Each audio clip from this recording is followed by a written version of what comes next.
So George, you after working in television for a while, you got an opportunity to work in the at the Montreal World's Fair in 1967. Would you like to tell us a little bit about that experience? Yeah, I heard that there was a World's Fair coming up, and I remembered that I enjoyed the work at the Seattle World's Fair '62. This was '67, 5 years later. So I made some phone calls to Local 56 in Montreal. Marcel Desrochers was a BA up there, and I told him who I was in Phoenix, and he said, it's a long way to drive. So I said, well, I'd like to come up. So he said, well, come on up, we'll put you to work. Mm. So J.B. Hall was my friend, and he was living at my house at that time in Tempe, so I couldn't quit what I was doing, right? So he went up ahead of me and got a job with the Local up there, and so I ended up, and I want to make a long story short, I ended up being the what was called the chief stage setter at the automotive stadium. It had where we had all the spectaculars, the outdoor shows, and the big, but like the World Horse Spectacular and the Gendarmerie Française. Did you learn much French when you were in Montreal? Oh, yeah, I ended up running the crew there, and we every day, hardly ever had less than 100 guys come to work every day. 280 guys came to work one day. The biggest day was 280 men came to work, men and women, including steel workers, because we had this huge set to build with steel. The crew was mostly French. A lot of Americans came up to work, but mostly French. So I had to learn Monsieur and tell them to come to work tomorrow morning at 9 o'clock. Neuf midi, démontant, neuf midi, tomorrow morning at 9 o'clock, Anyway, so yeah, it was good. I don't know. There's so many stories. I'm going to interject into your story just a moment. It's interesting that I got to Arizona. My family moved from Omaha, Nebraska to Arizona in 1966, and we are both members of Local 336, which is that Phoenix IA Local. My first visit to Seattle was as a 14-year-old with my parents to see the World's Fair. Cool. At that time, I had no idea I would be in the entertainment arts, but I also went to the Montreal Fair. Oh, really?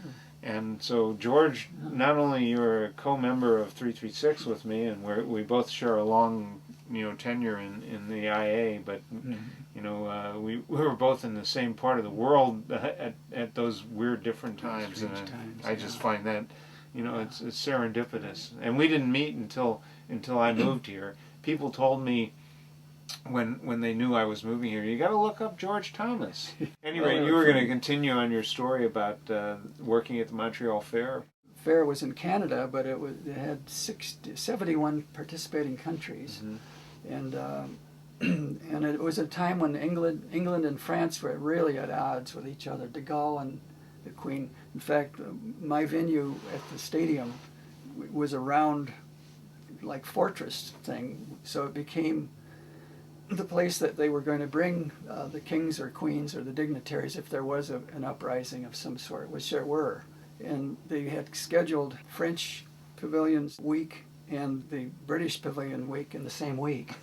So de Gaulle came in with his battleship, and the Queen came in with the Britannia, the royal yacht. Some people have never been to Montreal. They don't realize that the St. Lawrence Seaway allows those big ships to come all the way down to Montreal, right? That's right. They come right in.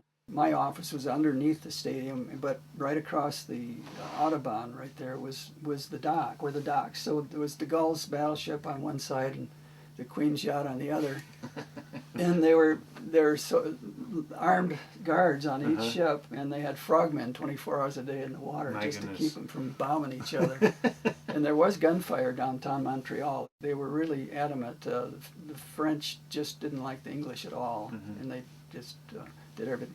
So we had one show. We had the World Horse Spectacular, where it was how the horse has been used in the history of man from the beginning till current times.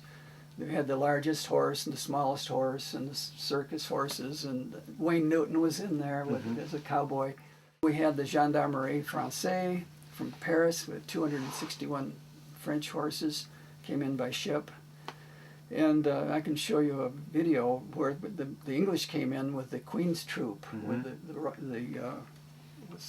the Royal Horse Artillery, with 7 cannons and caissons. Wow. And so they brought the horses in by plane. There's a specially designed 707 to bring 4 horses abreast into the cargo of these big planes. And so anyway, when they got there, we had a stable out in back of the stadium, and with all the French horses and the English horses adjoining that, but the French would not allow the English horses to stay in the same stable. And they just absolutely said, there's no way we're going to have our horses stay with your horses. So literally overnight, well, it took 3 days, we built an entire stable, barn for the 37 horses or whatever came in from England. My goodness. And they brought 107 or 8 men in, army personnel. They did this wonderful show, the King's Troop. We can see it on YouTube if you want to watch it. Maybe we can roll it. But so the French decided that the English were not going to put on their show. And at the end of the English show, they lined the cannons up and fired one at a time, and then they fired them all together. And the cartridges, I mean, it was a casing this big and it's long. And so the French was determined to prevent them from doing their show. And so Sergeant Wright, who was the commander of the troop, the King's Artillery, and I got together and we decided we could hide the ammunition. I mean, we had 2 shows a day for 4 weeks. The show was a 4-week long, well, 3.5 weeks. So it's quite a bit of ammunition involved. So they moved all the ammunition out to the Point Claire Air Force Base. And we used our 2 blue trucks to go out and pick it up. Well, then the French found that out, and they started slashing the tires on the truck, and they cut battery cables overnight. They put sugar in the gas tanks. My goodness. And just tried to do everything they could to keep them from getting their ammunition for the day. The stadium was built like a fortress where they would bring dignitaries in case there was a problem. So I had to do all that kind of logistics too. So we had 2 ambulances involved with that. So I got the ambulance drivers savvy to this, and we took a couple of the Army guys dressed in plain clothes and got in the ambulance, drove out to the base, and they loaded the ammunition in ambulances with blankets.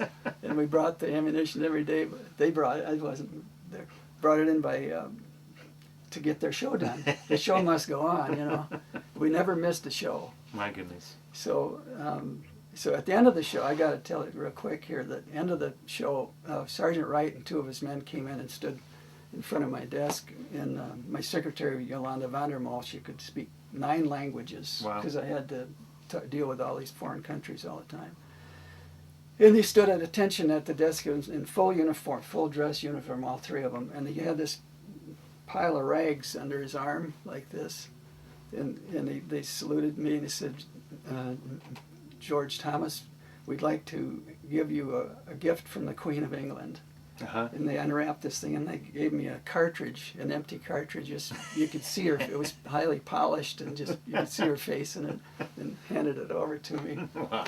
And they saluted, said thank you. Without you, we wouldn't have made the show, get the show done. So anyway, that's just a quick story. Thanks for sharing that story with us. I still have that.